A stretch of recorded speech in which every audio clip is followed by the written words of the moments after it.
Fala, gurizada, como é que vocês estão? Começando mais uma aula do JS antes do digital, e na aula de hoje a gente vai falar um pouquinho sobre promessas. Não as promessas que você faz para sua mãe, que vai passar de ano, ou então a promessa que você faz para si mesmo, que vai fazer 1 milhão utilizando estratégias ruins no marketing digital. Tô falando de promessas do JavaScript. Gurizada, as promessas, elas basicamente são funcionalidades do JavaScript em que a gente consegue esperar coisas prometendo a outras coisas que aqueles dados vão chegar. Não entendi nada. O que você quer dizer com isso? Vamos lá. Eu vou explicar o seguinte exemplo.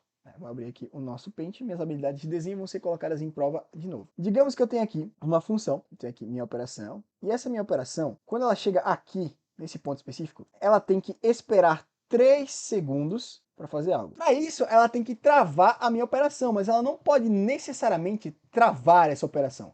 Então, o que ela vai fazer é o seguinte: ela vai mandar para mim uma promessa, dizendo, ou espera, que eu te prometo que eu vou te mandar esses dados depois desses 3 segundos. Tá? Mas você tem que esperar. Para a gente conseguir utilizar esse modelo de promessa, a gente trabalha com conceitos assíncronos. Então são coisas que esperam. Manuel, quando é que a gente precisa estar usando isso? É só quando a gente está trabalhando com tempo, tipo esperando coisas? Não. Por exemplo, quando a gente está consumindo um serviço externo, a gente vai consumir uma API do ActiveCampaign.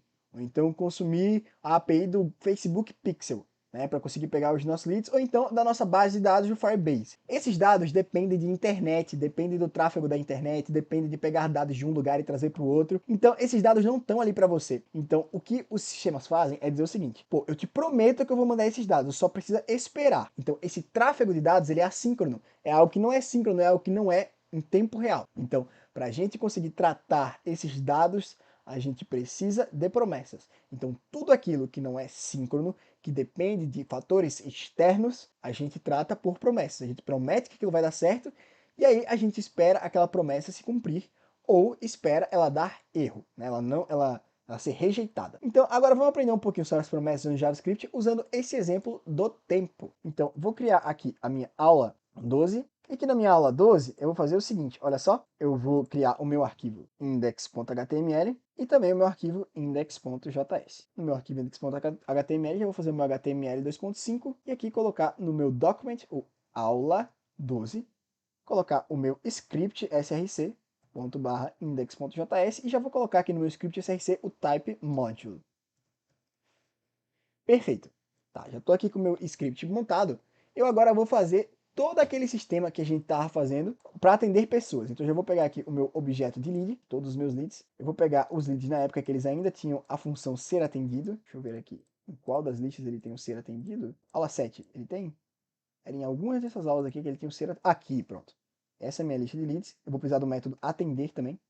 Então, eu já vou criar aqui o meu arquivo leads.js. Vou precisar também do meu arquivo helpersdeatendimento.js, com a minha função atender. Então tá tudo aqui, já gerei tudo bonitinho. Agora eu já consigo começar a trabalhar. Né? Já estou aqui com o meu leads, o meu atender, show de bola. Agora a gente vai no nosso HTML importar, aqui, eu vou até mudar aqui o arquivo, já para aula 12. Aula 12, eu já vou importar, usando import leads from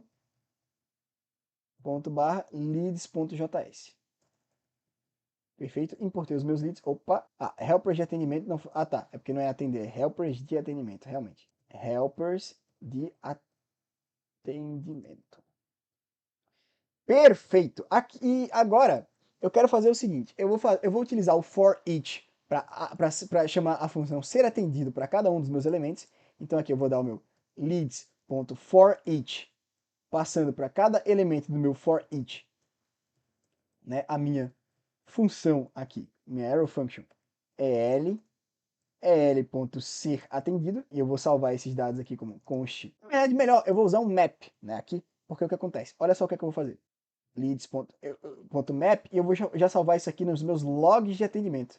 Const logs de atendimento, recebe leads.map, passando já o ser atendido aqui direto. Porque o que acontece? O ser atendido, esse método, já me retorna o log de atendimento. E aí, para cada item do log de atendimento, eu já coloco aqui dentro dos meus logs de atendimento. Então, olha só. Você dá um console.log logs de atendimento. Ele já faz aqui o processo. Então, eu vou fazer um pouco mais. Eu vou dizer para ele ainda que para cada log de atendimento, for each, ele faça o console.log desse cara. Aqui, já fez todo esse processo, né? E ele atendeu todo mundo, né? Então a gente utilizou aqui do map e do for each para fazer esses atendimentos. Agora eu quero fazer o seguinte, eu quero que depois de 5 segundos eles recebam uma outra mensagem dizendo, na verdade eu vou até tirar isso daqui, eu acho que ficaria melhor eu deixar realmente o map com as duas paradas, porque usando esse for each aqui ele meio que só faz depois que mapeia. Então eu acho que melhor fazer isso aqui, ó. Colocar esse return aqui, né, do ser atendido. E já aqui em cima dá o console.log nesse cara, né, que é o... No caso, eu chamo, salvar esse cara no result, né? Aqui, ó.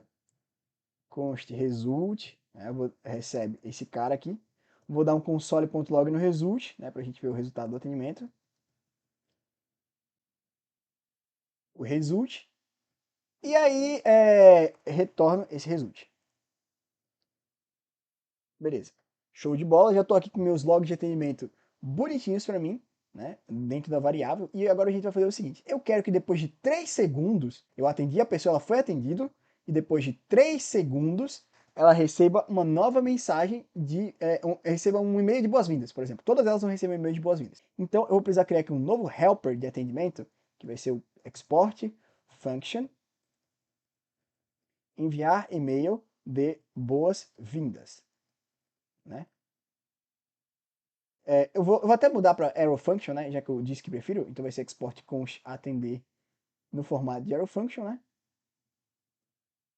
Perdão, export const atender, recebendo aqui essa arrow function, vou migrar já logo tudo para arrow function, né? E aqui mesma coisa, export const enviar e-mail de boas-vindas, recebe a arrow function, né? Já que a gente vai usar só arrow function, vou até tirar essa barra lateral para facilitar, né?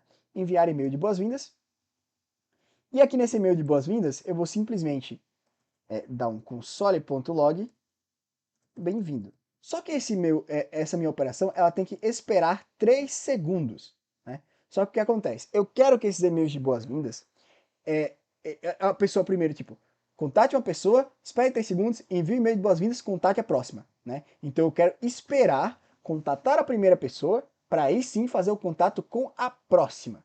Então o que é que eu vou fazer? Para poder esperar tempos no JavaScript, eu tenho um método, na verdade uma função chamada setTimeout.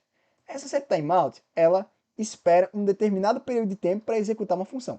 Então, eu passo como primeiro argumento da minha setTimeout a função que ela vai chamar depois de um certo período de tempo, que no caso é esse bem-vindo, e o tempo que ela vai esperar, que no caso são 3 segundos, então são 3.000 milissegundos, né? Porque o timeout recebe aqui em milissegundos. Então aqui eu vou enviar o meu e-mail de boas-vindas depois que os meus leads forem atendidos. Então vamos lá, index.js, depois dele ser atendido, eu vou enviar e-mail de boas-vindas, né? Passando o meu EL, né? O meu usuário. Eu vou até pegar esse cara lá, enviar e-mail de boas-vindas. Eu vou dizer aqui, tipo, bem-vindo, aí o nome da pessoa. Eu vou concatenar aqui o nome da pessoa. Né? Bem-vindo, aí el.name. Nome, no caso. Caraca, só me confundo. Mas olha só, ele não espera ninguém. Ele simplesmente contata todo mundo e depois é que ele envia os e-mails de boas-vindas, sendo que eu não queria isso. Eu queria que ele tipo, contatasse, esperasse 3 segundos, mandasse e-mail de boas-vindas e aí sim contatasse outra pessoa. Sendo que aí eu dependo de fazer o meu código esperar. Então, como é que eu digo pro meu código? O código, espera aí, vamos esperar uma promessa ser resolvida para aí sim conseguir efetuar outras coisas. Aí a gente vai utilizar o conceito das promessas. Né? Então, para eu poder criar uma nova promessa aqui no meu código, eu vou criar aqui esse meu promise. Né? Vou dar um new promise. Promise é uma classe, né? Então ela tem um construtor. E esse meu promise recebe como parâmetro uma arrow function, né? Que é o que ele vai executar na promessa. E essa arrow function vai receber dois argumentos, dois parâmetros no caso, que é o resolve e o reject. Né? O resolve e reject é a função que vai ser executada caso dê certo e a função que vai ser executada caso dê erro. Né? Então, o que é que eu vou fazer? Eu vou mandar esse meu set timeout lá para dentro da promessa e ó, o que eu vou dizer é o seguinte, pô, esperou os 3 segundos, bonitinho, aí você dá um resolve. E aí a gente torna uma promessa o meu e-mail de boas-vindas. Beleza, Manuel, você criou a promessa, vou até retorná-la aqui, return new promise, né? Perfeito. Beleza, Manuel, isso aí está te retornando uma promessa. Mas como é que você vai fazer essa promessa ela ser executada de forma decente lá no teu código? Porque ele não está esperando.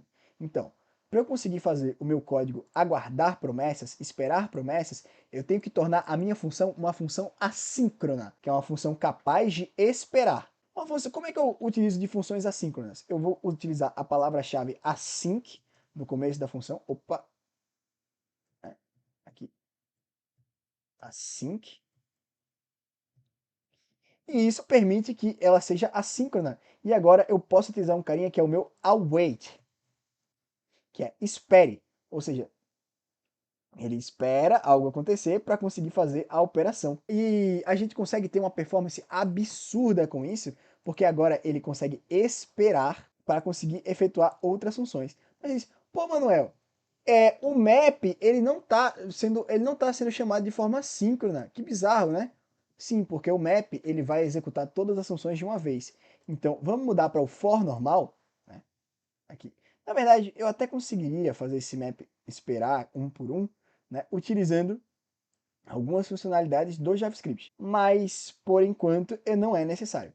Então, olha só, ele tipo, nosso CEO foi atendido, e aí ele espera 3 segundos e aí manda os e-mails.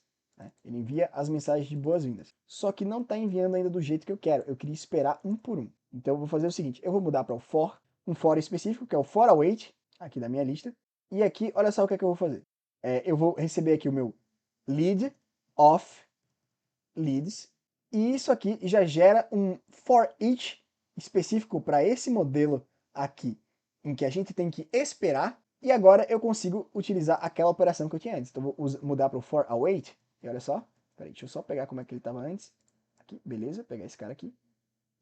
Vamos mudar aqui para for await. Lead of leads. Dá no mesmo, né? Isso aqui é basicamente no caso, eu vou chamar de EL, né, que era o nome que a gente estava chamando, e agora ele vai esperar cada operação.